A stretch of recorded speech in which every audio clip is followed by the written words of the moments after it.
varbūt domā, tas uz tevi neatiecās.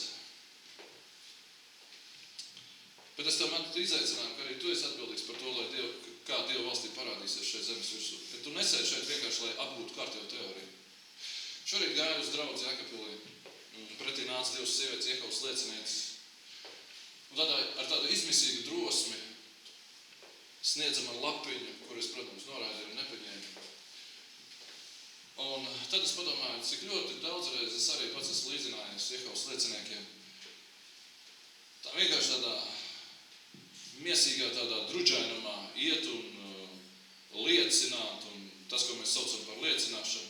Un vai jūs būsiet ievērojuši, ka cilvēks sirds paliek cietas un akmeņainas, un ka rezultāti ir niecīgi? Tā ir sāpīga situācija. Ir sāpīgi redzēt mūsos pašos biežiem to nodošanās trūkumu un tādu patiesu uguni. Bet šīs te sludināšanas mērķis, tas, ko es tagad saku, nav kādam likt justies vainīgam. Ja es par kaut ko runāju, es runāju pirmkārt par sevi. Un izējot visu šos domu līkločus un visu to, ko Dievs manā sirdī par šo te runājis, es saprotu vienu,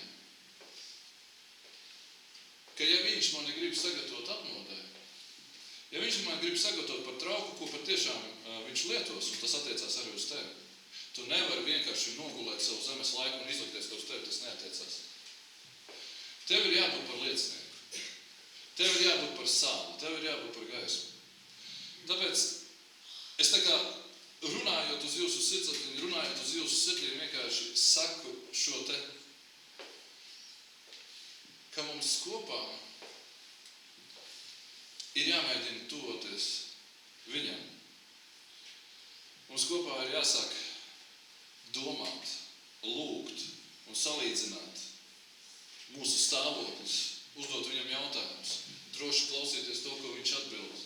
Mums ir vajadzīgi nevis davāt uz priekšu ar lapiņām uz ielas.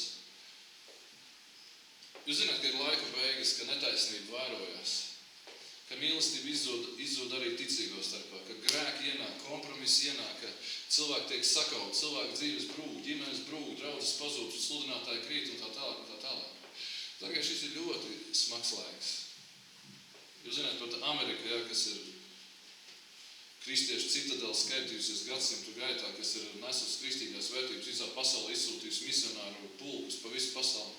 Jūs zināt, ka aizvakar augstākā tiesa pieņēma likumu, ka geju laulībām jābūt obligātām visos štatos, lai gan pirms tam tas bija tikai 11 štatos. Mēs redzam, kā Sātans rok bēdri. Mēs redzam, kā cilvēki nocietinās.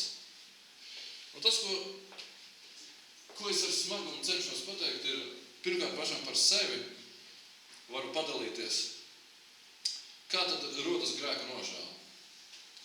Jums varbūt rodas priekšstats, ka sevi jāmo, ka sevi tā kā jāpiesienās, katram sīkumam jānonāk tādā gruzumā, jābūt tādam nelaimīgam vai vēl kaut kas tāds. Nē, tā gluži nav. Bet tad, kad šis, protams, attiecās tikai uz neapmierinātiem cilvēkiem. Tie, kuriem nav tāda problēma, piedod, tad tas nav priekš tevis. Bet tad, kad rodas šī neapmierinātība, tad, kad ir daudz jautājumu, kur ir mūsu sālīgums, kur ir mūsu uguns, kur ir tas, par ko mēs esam dzirdējuši, kur ir tās atmodas, par kurām mēs esam dzirdējuši, kur ir tas, kas ir noticis citās zemēs, kur dvēseles ir atgriežušās pie Dieva. Un es zinu, ka mūsu galvenais mērķis ir mantot cilvēks priekš Dievu. Nav vērts sēdēt draudzē, vienkārši neko nedarīt priekš Dievu, vienkārši tāpat nosist savu laiku. Un tad, kad man personīgi rodās šādi jautājumi, protams, pirmais, kā radās grēka nožēla manī. Pirmais, es, protams, atceros, un arī jums to saku, ka tas ir tikai un vienīgi svētā gara darbs. Es vēlreiz to atgādinu, tas ir tas, ko es teicu pagājušā svētdienā. Ja mēs dažreiz gribam dabūt pie Dieva cilvēkus miesīgi, mēs gribam izdarīt uz viņiem spiedienu, mēs lūdzam par viņiem gāvēju, par viņiem. Tas jau tas, par ko es mazliet paironizēju pagājušā svētdienā, ka mēs dažreiz cilvēkus pat fiziski izstumjam viņus priekšā, lai tikai viņi pieņemtu Jēzu. Ziniet, nekāda auga no tā nav. Auga no tā nav, līdz ar to draudze ir, kristietība, draudze, ir vāja, nestipra, pilna ar neīstenumu, pilna ar nepatiesīgumu. Un tāpēc jautājums ir viens, kā to izmainīt? Kā jau es teicu, tas ir svētā gara darbs, svētais gars strādā pie cilvēkiem pārliecināt par grēku. Bet kā tas attiecās uz mani un kā tas var attiekties uz mums visiem, ir šī te lieta. Dievs mīl mūs visus, un viņš grib redzēt mūs kā traukus. Viņš grib, lai caur tavām rokām notiek zīmes un brīnumi. Viņš grib, lai caur tavām rokām, caur tavu sludināšanu, cilvēki nāktu pie Dieva. Viņš tev nav nolicis sēdēt draudzē 20 gadus vai 30 vai 50 gadus vienkārši tāpat, lai tu uzkrātu zināšanas. Atceries to, dargais. Un jo tu ātrāk satvers to, ka Dievs tev grib lietot kā trauku, ka tev ir jādeg priekš viņa, jo tu ātrāk to satvers, jo tu būsi veiksmīgāks savā dzīvē kā kristietis. Mēs nevaram izraisīt sevī grēku nožēlu. Ja sirds ir pagūst nocietināties, ja sirds ir augstu uz neticīgo glābšanu, ja draudzē tu nāc varbūt ar gariem zobiem, vai es nāku, ja mazliet rutīni iestājusies, Bībeli vairs negaršo, daudz labprātāk tu pašķirs kaut kādu pasaulīgu žurnālu vai paskaties televīzijas pārēju. Dargie, tas ir briesmīgs stāvoklis priekš draudzes. Bet tā tas nedrīkst palikt. Tāpēc, ka tad, kad es jūtu, es nerunāju par mums vai par jums tieši, arī par mums, bet tad, kad es jūtu līdzīgus simptomus, tad, kad es jūtu, ka ticīgie zaudē savu sāli un atkāpjas visās pozīcijās, es teikšu godīgi, man negribās piedalīties tādā projektā, kas ir par izsmieklu. Jo mēs esam smieklīgi kā kristieši. Ja trūkst šīs uguns, ja trūkst šī te augstā standarta, kas rakstīts Bībelē. Es negribētu būt vienā līnijā ar Jehovas liecinieku sievietēm, kas tādā ar izmisīgu drosmi iet pa ielu un cenšas iebāzt visiem savus lapiņus. Ir kaut kas vairāk. Un tas ir svētā gara darbs. Un tas, ko mēs lasām Bībelē, kāds bija atmods, kā sākās atmodu jūdu starpā, ka pēc 10 minūšu sprediķa 3000 cilvēku atgriezās. Tas, ko mēs lasām par atmodām visā pasaulē, tas ir un vienmēr ir bijis svētā gara darbs. Bet kā tas ir sācies? Caur neapmierinātiem cilvēkiem, kuriem grēka nožēlas standarts ir bijis ļoti augsts. Jo, kā jūs teicu, mums ir tendence iemigt. Mums ir tendence atlaist vērtības, pazemināt latiņu, tendence gaismā nodzist, sālim kļūt nesālīgai, mīlestībai izzist. Un tad, dargie, rezultāts ir tāds skopums. Tas nav, saprotiet man pareizi. Lūdzu, neaiziet neviens mājās atkal teikdam, ka es jūtos nosodīts, viņš par mani runā. Ja tā ir, tad tas varbūt svētais gars, kas pie tevi strādā.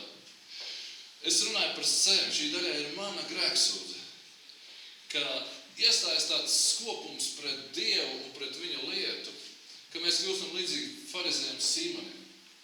Mēs visu vērojam no droša attāluma. Ja mums būs iespēja iet vienu jūdzi ar Dievu, tad mēs iesim vienu jūdzi, nevis divas. Ja būs iespēja nebūt draudzē, mēs noteikti nebūsim. Ja būs iespēja mazāk dot naudas, mēs noteikti dosim cik vien iespējams maz iespēja, cik vien maz iespēja. Ja būs kaut kāds interesantāks notikums manā dzīvē, es, protams, izlaidīšu draudzes apmeklēšanu, būšu draudzē tad un tad. Dargie, tie ir tikai simptomi. Tas liecina par sirds nocietinātību. Tas liecina vai nu par sirds nocietinātību, kas jau ir dažreiz ienāk kristiešu dzīves, kas ir ilgstoši kristieši, vai arī par to, ka šie cilvēki nav piedzīvojuši tādu atgriešanos, kā šī sieviete piedzīvoja. Varbūt jūsu atgriešanās nav bijusi tik dramatiska, varbūt jūs neesat bijuši pie Jēzus kājām slacīdam viņu ar savām asarām. Bet, dargie, tur, kur ir asars, tur ir kaut kas patiess. Cilvēki ir gatavi raudāt. Es esmu redzējis cilvēku, kas ir ļoti cietsirdīgi pret saviem līdzcilvēkiem, pret saviem radiniekiem, bet viņi ir gatavi raudāt par mazu kaķītu uz ielas, kam mašīna uzbrauc. Ir kaut kas nenormāls tajā. Un to sauc par sirdi. Tas ir sirds līmeņa jautājums. Tad es atgriežos savā runā tomēr pie tā, kā radīt šādu grēku nožēlu. Es centos pamatot to, ka mums mūsu pašu starpā, no mums ir atkarīgs, kā mēs ietekmēsim šo pasauli. Un es tagad nevaru atļauties, varbūt es tā, kamēr es nonāku līdz tam kodolam, es mazliet tā aplinkus runāju, tā sarežģīti, varbūt izsakot brīžiem. Bet, dargie, gribu pateikt jums tieši un skaidri. Ja mēs kā draudz esam sāls, ja mēs kā draudz esam gaisma, ja mēs kā ticīgi esam tas standarts, kur neticīgie skatās un redz, kādai jābūt draudzē, tad vispirms mums vajag atjaunot šo standartu savā starpā un savā sirdī, dārgie. Atcerieties, ko Dievs teica Gideonam. Viņš bija savācis veselu karapulku, lai uzvarētu Izraēlu pretiniekus.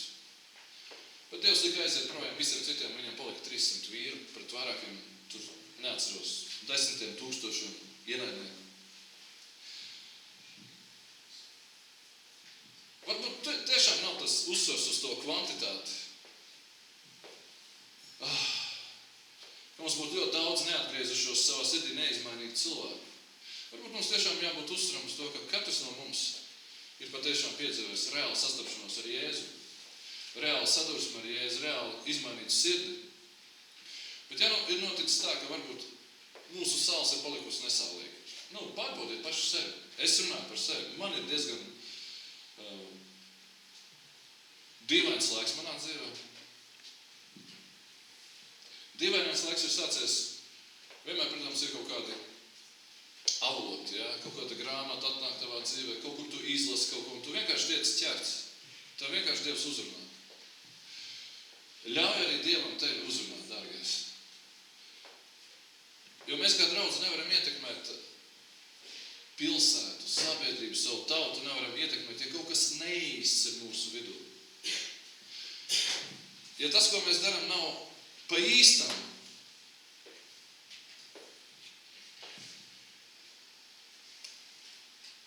tad mēs nevaram būt sāls. Un tas, ko es esmu lasījis par atmodām, ka sanāk kopā neapmienāti cilvēki, kā jau es teicu, un sāk salīdzināt sevi, savu dzīvi, savus draudzes dzīvi, savu pašu sirds un ārējās dzīves kvalitāti, sāk salīdzināt ar Dieva standartiem. Ka tu nododies lūkšanai, tu nododies savu raksturu izpētē. Un tas ir tas, ko Dievs ir darījis pie manis. Ka pēdējā laikā notiek dīvainas lietas. Ja es apstājos un es ļauju svētajam garam ielūkoties savā sirdī, ja es neapslāpēju šo signālu, kas manī skan, un esiet droši, arī jūsu sirdī šis signāls skan. Mēs visi zinām īstenībā, kādām lietām mūsu dzīvē ir jāmainās. Mēs vienkārši to tā kā ātri aizslaukam projām, tā kā negribam dzirdēt. Bet tas atmodas priekšvēstnesis ir tas, ka tu esi godīgs kā kristietis nostāties Dievu priekšā, vienkārši ļaut Dievam izzināt tavu sirdi un vienkārši parādīt, piemēram, kur ir nepiedošana, kur ir ļaunums tavā sirdī, kur ir kaut kādi domu cietoši tavā sirdī, kur tu esi atslāpis Bībeles lasīšanā, kur tu vairs nelūdz Dievu, kur tu esi iemīlējis pasauli vairāk nekā Jēzu, kur tu esi vienkārši sācis haltūrē, kur tu esi palicis skopis savā mīlestībā un mīlestības vārdos pret Dievu. Varbūt dažiem mums šie vārdi vispār ir jaunums. Tad vēl vairāk mums pārējiem, kas esam draudzē, vienkārši ir jābūt tik koncentrētiem un tik sālīgiem, ka vienkārši šeit ienākot cilvēku to automātiski just, ka šeit viss ir pa īstam, dārgi. Un tas Dieva darbs manī pamatojas tajā, ka es esmu ļājis svētajam garam norādīt uz kādām lietām. Un es esmu reaģējis uz tām. Viņš ir šo to runājis uz mani par nepiedošanu. Ziniet, cik veikli šādas lietas ienāk mūsu sirdīs, ka mēs dažreiz jūtamies pietiekami droši staigājot savās nepiedošanās. Piedošana ir atsevišķa tēma, par kuru ir jārunā.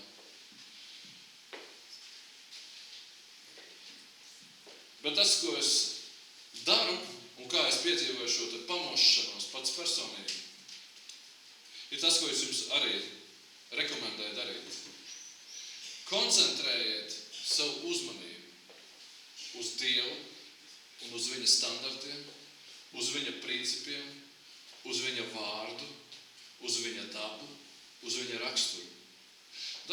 pietiktu, ja mēs vienkārši sāktu ar salaustu, tiešām tādu satriektību, sāktu lasīt kaut vai to, par ko runā Mateja evaņģēlijs. Mums ir milzīgi daudz visādi lietu, ko teikt par to, kas rakstīts Bībelē. Atcerieties, ko Jēzus teica par farizējiem. Jūs atceļat Dieva vārdu savu likumu dēļ. Atcerieties, ja? Dieva vārds tiek padarīts neitrāls un tiek neutralizēts tajā brīdī, kad mums ir vienmēr par visu izskaidrojums. Kad mēs nevis absolūti ņemam šo te, piemēram, evaņģēlis. Mateja evaņģēlis, tas ir Jēzus atklāsme par to, kā dzīvot kristietim, kāda ir Dieva valstības standarti, kāda ir garīgie likumi, kā mums ir īsāk sakot jādzīvot. Piemēram, piedošana. Atsevišķi tēma nepieciešama par piedošanu. Bet vai jūs atcerieties rakstīt, kuru saka, ja mēs nepiedodam cilvēkiem, mums netiek piedots. Esat dzirdējuši tādu lietu? Jā. Tad padomājiet, kaut vai viens šāds cietoksnis manā sirdī noslapēja jebkuru potenciālo svētā gara darbību caur mani un padara mani nesālīgu. Iedomājieties, kā tas ir pēc saukties par kristieti. Formāli būt kristietim, bet reāli būt nepiedošanas dēļ nodotam mocītājiem. Jūs zināt, kas ir mocītāji? Tie ir dēmoni. Atcerieties, Dieva vārds saka, ja Dievs mums ir piedevis, un mēs nepiedodam cilvēkiem, kas mums nodarījuši ļaunu, mēs tiekam nodoti mocītājiem. Dievs mums nepiedod. Paklausieties, tā izklausās drūmākā bauslība, drūmākais likums, ko es šodien runāju. Bet tie ir Jēzus vārdi, un ja mēs saprastu, ka evaņģēlīte sevišķi ir vienkārši Dieva valstības principi, mēs varam viņus ignorēt, mēs varam nepiedot cilvēkiem, bet es uzreiz varu jums pateikt, jūs vienkārši varat saukties, kā gribat, es varu saukties, kā gribat, bet ja es nepiedodu cilvēkiem, ja es turu sirdī kroniski nepiedošanu, es esmu ārpus Dieva valstības. Un tad tas, ko es nodarbojos, ir tikai imitācija, tā ir vairs tikai skaņa. Un daudzas šādas lietas, dārgie. Un man tas pārsteidz, ka raksturvietas, kuras es esmu lasījis, varbūt 1000 reižu, piemēram, kas uz savu brāli dusmo, tas sodāms tiesā. Bet kas saka uz savu brāli muļķis, tas sodāms augstā tiesā. Bet kas saka bezdievis, tas sodāms elles ugunī. Jūs teiksiet, likums, Jēzus visu ir piepildījis. Viņš ir visu piepildījis. Ja mēs labi gribam saprast Bībeli, viņš ir piepildījis to, ka mūs neskars sods par mūsu grēkiem. Ka viņš ir atpircis mūs no mūsu grēkiem un mūsu soda par grēkiem no lāstiem. Bet jebkura šāda rotaļāšanās ar grēku vai šāda sevis mānīšana vienkārši izraisa automātisku nolādējumu. Tieši tā. Ne Dievs mūs nolāda, bet viņš ir nolicis robežu, viņš ir pateicis kaut kāds likums, viņš ir nolicis garīgs likums, šeit dēls ej, šeit meita ej, bet tur nē. Un viņš ir teicis savu vārdā, ja tu darīsi tā, tad ar tevi notiks tas, ja tu nedarīsi to, tad ar tevi nenotiks tas. Piemēram, par tiesāšanu. Aktuāli man. Vai jūs zināt, ka Bībelē rakstīts, ka ar kādu mēru tu mēro? Ar tādu mēru tev atmēros. Ja tu esi tiesājošs pret cilvēkiem, Dievs būs tiesājošs pret tevi. Tie ir absolūti Bībeles vārdi, dārgie. Mēs varam no tā izvairīties, mēs varam censties to apiet. Mēs varam censties to izskaidrot, argumentēt, kā vienmēr mēs to darām. Kaut vai šie vārdi. Bet ko tu redzēsi skabaru savu brāļu acī, bet baļķi savu acī neieraugi? Ja kā tu vari sacīt uz savu brāli, lai es izvilšu skabaru no tavas acis un redzi baļķis tavā paša acī? Liekuli, izvilc pa priekšu baļķi no savas acis un tad lūko izvilc skabaru no savu brāļu acis. Šis ir vienkārši evaņģēliskie principi, kuri, mums jau dažreiz tas uz mums neatiecās, mēs tik ļoti garīgi esam, es par sevi ironizēju, ja? Es tik ļoti gārā esmu, ka tas uz man neatiecās. Dārgie, bet tur jau tā grēka viltība sākās. Un tur jau tas sālīgums pazūd, es vispirms runāju par sevi. Un tad, kad es sāku lasīt šīs raksturvietas, man ierodās atbilstošas sajūtas. Es sāku justies satriekts, dārgie. Es sāku justies satriekts. Pirms tam tie ir vārdi, kas skan kā tāda čiu skaņa kaut kāda. Tad, kad es ļauju svētajam garam paņemt un veidot manā sirdī šo pārliecību, ja es neizvairos no tā, ja es pats vēl apzināti, piemēram, lasu Bībeli, skatos uz viņa standartu. Manī sāk rosīties šī nepieciešamā grēku nožēla. Saprotat? Es tagad to kodolu pasaku jums. Kamēr es esmu vēss, ieturēts, intelektuāls, atturīgs, garlaikots, Dieva valstī man iet vienkārši garām. Es nesaku, ka mums varbūt visu mūžu vajadzēs pavadīt šādā uzvilktības stāvoklī, nepārtraukt sevi salīdzinot ar to, kāds ir Dievs standarts, vai es neesmu grēkojis, vai tagad es neesmu tur sagrēkojis. Dargie, tajā nav pazudināšanas. Bet tā lielā atklāsme, kas man ir aizsniegus arī manu prātu, šobrīd ir tā, ka grēks vienmēr atnes sekas. Ka grēks nav padarīts nekaitīgs tikai tāpēc, ka tu esi kristietis. Ka nedarot kaut ko pēc Dieva standartiem vienmēr būs sekas. Un vēl man izbrīnīja, piemēram, šī rakstvieta. Es par sevi stāstu tagad. Šī te rakstvieta. Piemēram, par lūkšanu. Halleluja. Nevar uzreiz atrast. Tūlīt atradīšu. Par lūkšanu, ja? Mums ir daudz priekšstatu par lūkšanu. Piemēram, šī te rakstvieta. Tas ir Mateja evaņģēlijas 1. nodaļas, varbūt es nenosaucu, piedodiet. Jūs varat atrast 1. nodaļās 5, 6, 7. Klausies tagad, ja? Tāpēc, ka tu upurē savu dāvanu uz altāru un atminies, ka tavam brālim ir kas pret tevi, tad atstāj turpat altāru priekšā savu dāvanu, noej un izlīdz pa priekšā savu brāli, un tad nāc un upurē savu dāvanu. Esi labprātīgs savam pretiniekam bez kavēšanās, kamēr viņu vēl esi ceļā, ka pretinieks tev nenodod soģim un soģis tev nenodod sulānim un tevi neiemet cietumā. Patiesi es tev saku, tu no turienes neizies, kamēr nenomaksās pēdējo artavu. Trakākā bauslības šausmas kāds likums. Dargie, tie nav likumi, kuru nolūks ir mums sajusties slikti. Tie ir mūsu drošības noteikumi. Tā ir mūsu aptieciņa. Tie ir ceļu satiksmes noteikumi, lai mēs neavarētu. Tie ir garīgi likumi, kuri aizmirstoties rada mūsu sirdī nocietinātību un sāls trūkumu, un mēs kā sāls vairs esam nesālīgi. Es runāju par sevi vispirms. Tad, kad es redzu šo standartu, ka pirms es lūdzu Dievu, un ja es atminos, ka kāds ir pret mani apgrēcinājies, ka kādam ir problēmas ar mani, ziniet, diez vai es esmu tik tālu ticis, bet šis Dieva valstības standarts ir tāds, ka ja es zinu, ka kādam cilvēkam ir problēmas ar mani, manas rīcības dēļ, tad nevis es gaidu zobus griezdams un saku, kad viņš trauc